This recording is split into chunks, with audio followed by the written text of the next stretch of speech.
Hello and welcome back to the Chronicles of a Gooner, the Arsenal podcast sponsored by The Last Man Standing with Loserpool.com.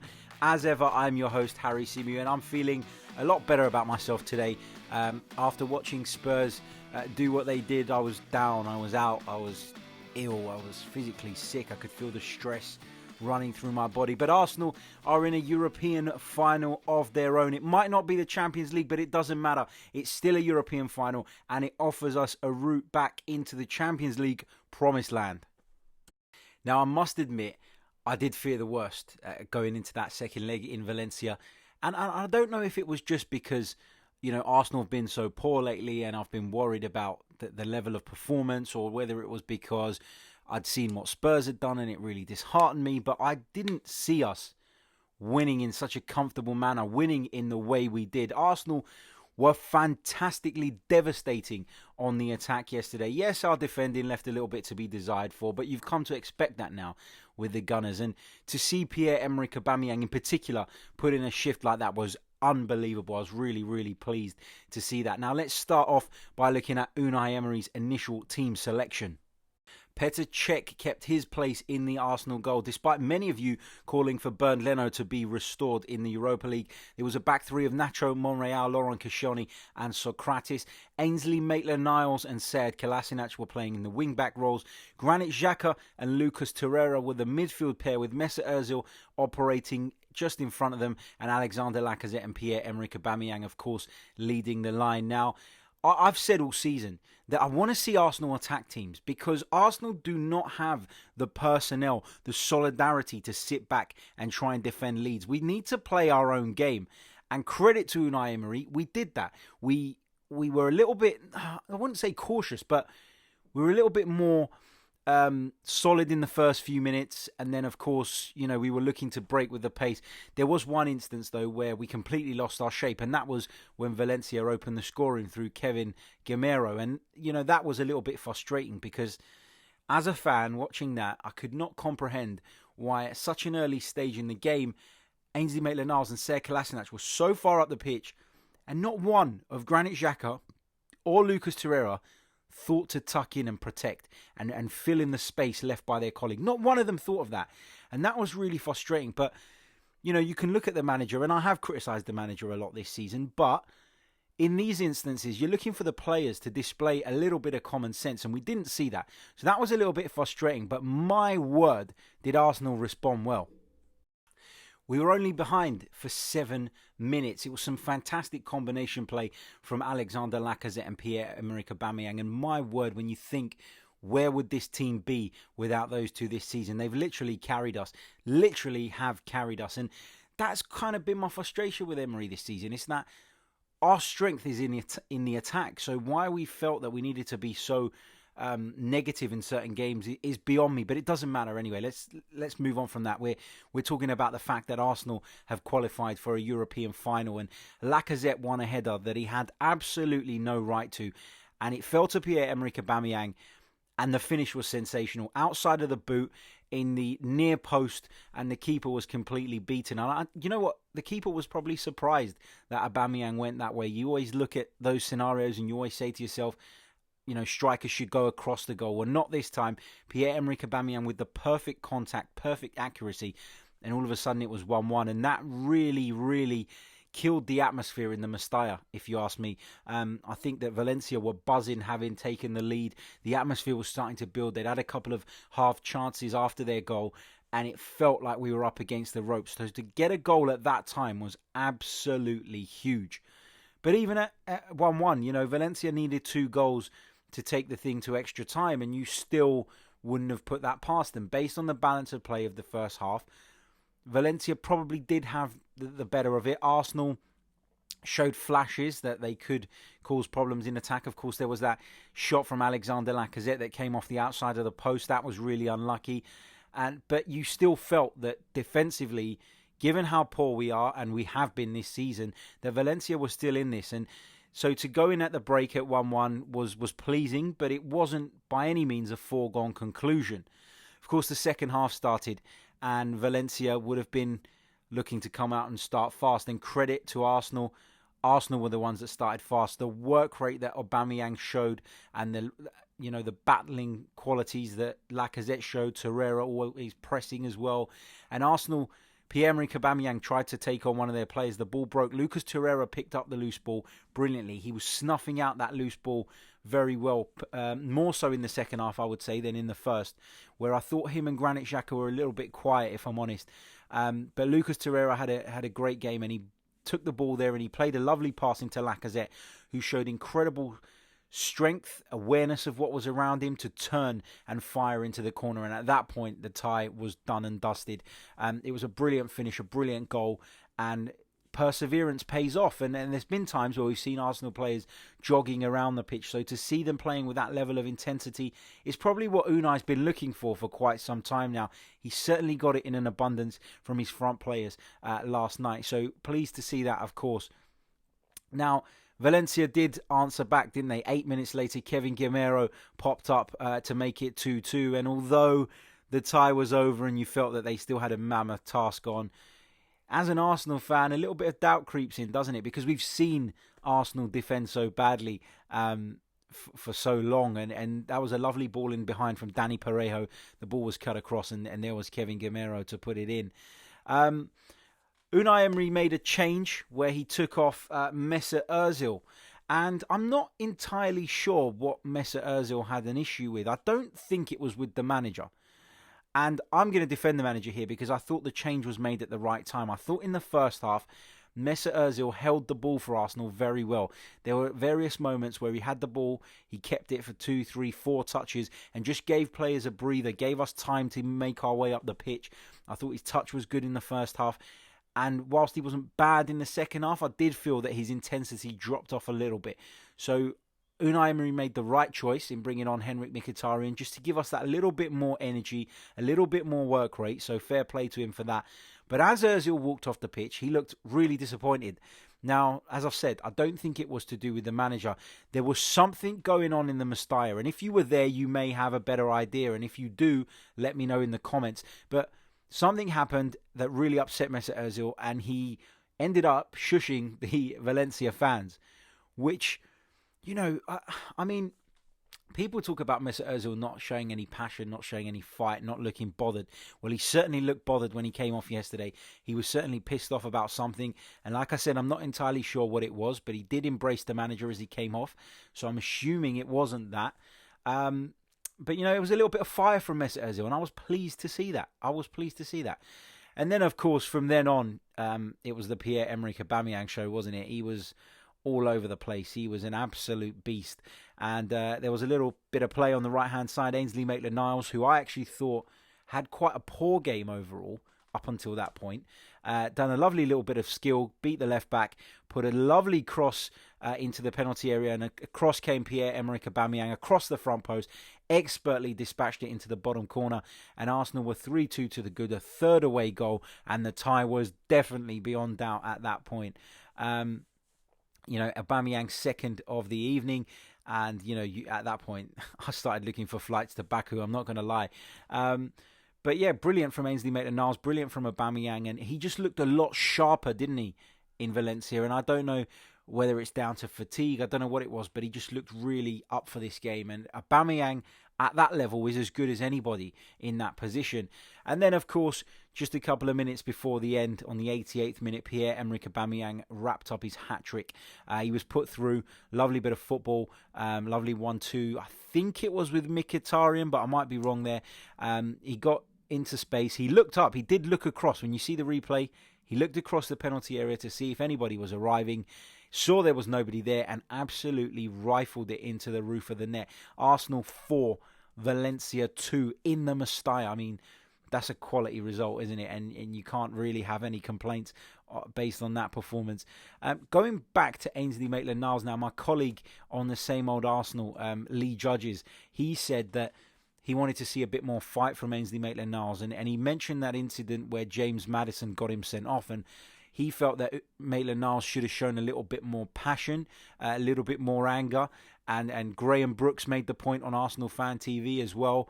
And Lee sent us a voice note this morning saying, I wonder if Ainsley Maitland-Niles watched Graham's video, because he did exactly that, didn't he? He got into a little spat at the end with Gabriel and it got a little bit heated. But, Arsenal players sticking up for each other is what you like to see. And at the time, I was a little bit like, please, nobody get yourself sent off. We've got a final to come.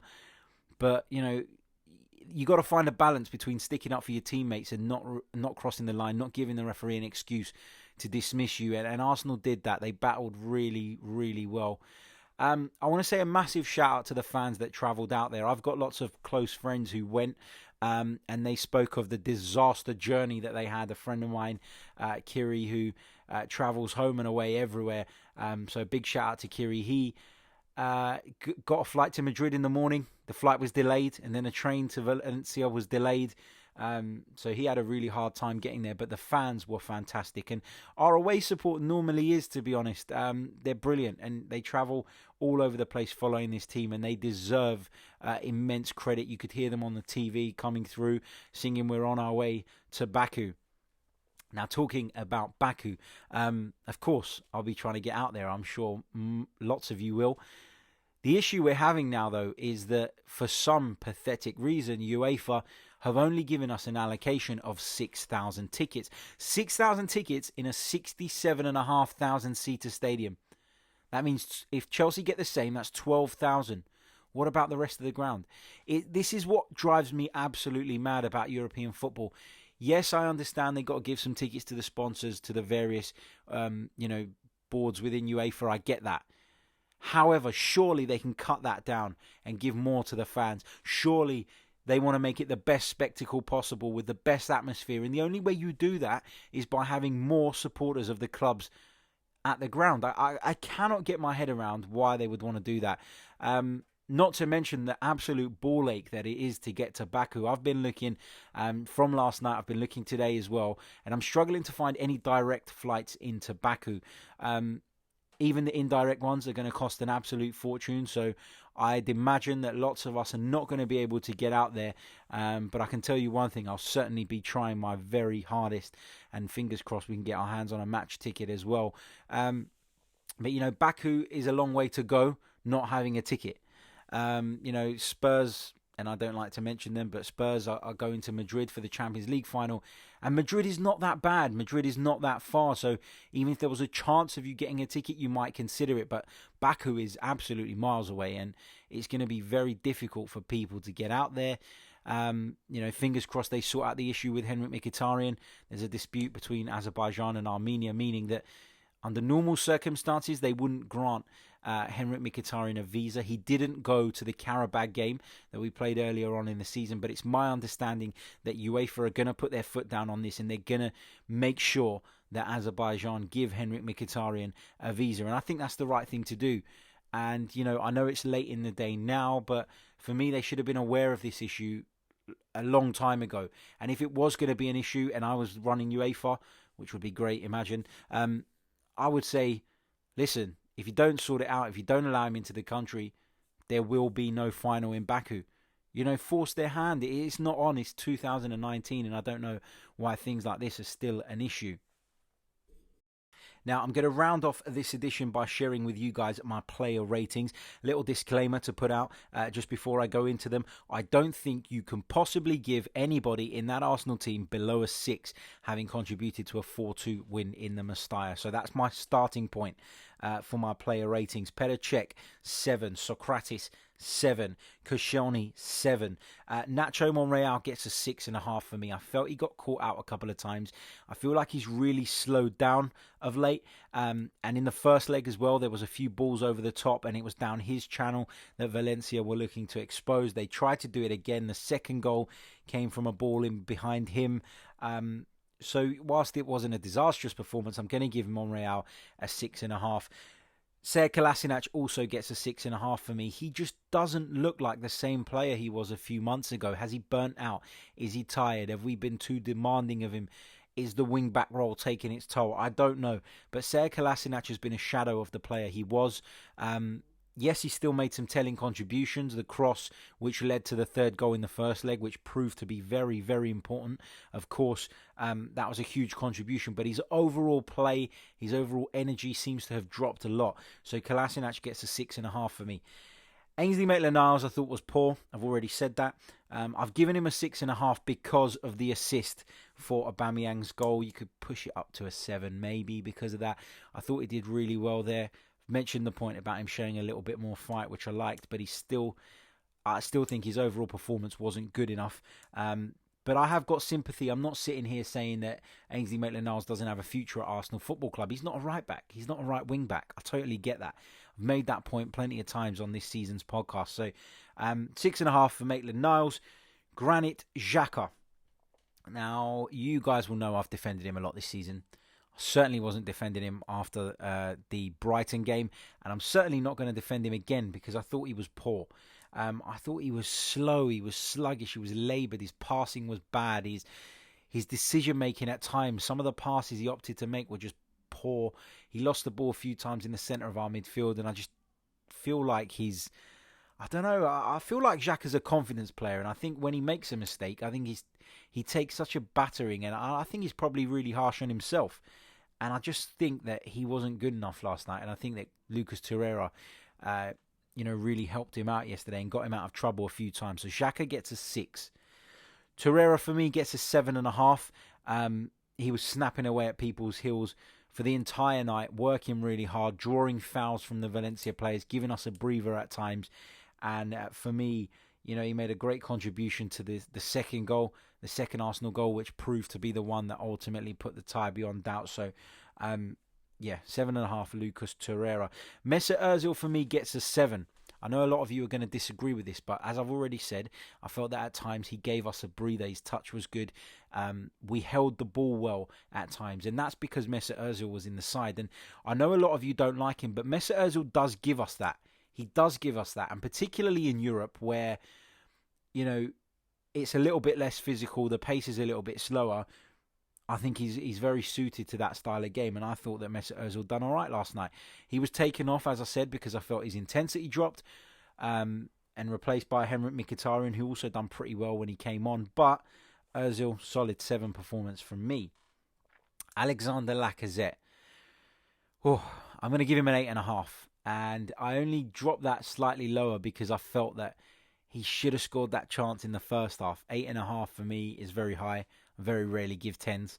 So 8.5 to 9 for Alexander Lacazette. Pierre-Emerick Aubameyang, star of the show, man of the match, hat-trick scorer. You know what? I said I rarely give 10s. I'm going to give Pierre-Emerick Aubameyang a 10. Brilliant. The only criticism I have of Pierre-Emerick Aubameyang is I wish he would stop doing that flip celebration, because every time he does it, my heart is in my mouth. I'm like, please don't get injured. Please don't get injured. Please don't get injured. So, Pierre-Emerick Aubameyang a 10. Those are my player ratings for Valencia 2, Arsenal 4. Now, just a couple of bits to mention before I leave you guys. I want to draw your attention to our friends over at the Shoot the Defence podcast, who are doing some brilliant work. They've set up a Just Giving page. They're setting up a Champions League sweepstakes. I'm just going to read you what it says on their Just Giving page.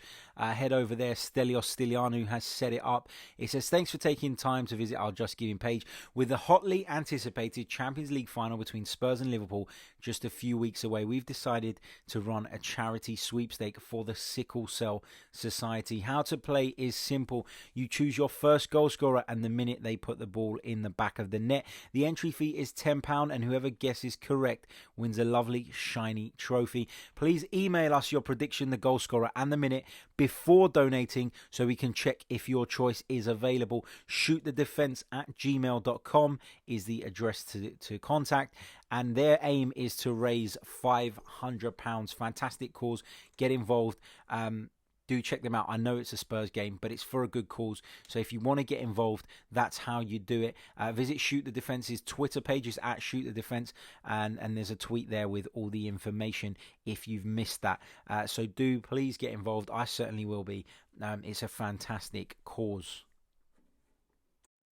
And a huge thanks to our sponsors, loserpool.com, who are running a fantastic game, The Last Man Standing, where entry is free and you can win £1,000. There will be no more loser pools this season for you to enter as the season draws to a close, just one game week left. But now is as good a time as any to recognise how supportive these guys have been, and without their support this show wouldn't be what it is. Their backing has helped us take things up a notch, and we're really thankful for that. So a big shout out to Chris and the rest of the guys over at loserpool.com. We'll be back on Monday looking back at the Burnley game, and then we'll be putting out a series of season review shows. We'll be looking at our Premier League campaign. Of course, we cannot review the Europa League just yet because we might end up being the champions, who knows, but we'll keep you posted on what's to come. If you haven't checked it out already, we ran our first live fans phone in on YouTube last night, shortly after the conclusion of the Valencia game. It was a pilot episode. It wasn't without a few teething problems, but I want to say a huge thank you to those of you that contributed, that sent us your details for us to call you and get you online. We were really pleased with the outcome and the output. So thank you once again, and until next time, guys, take care. Bye-bye.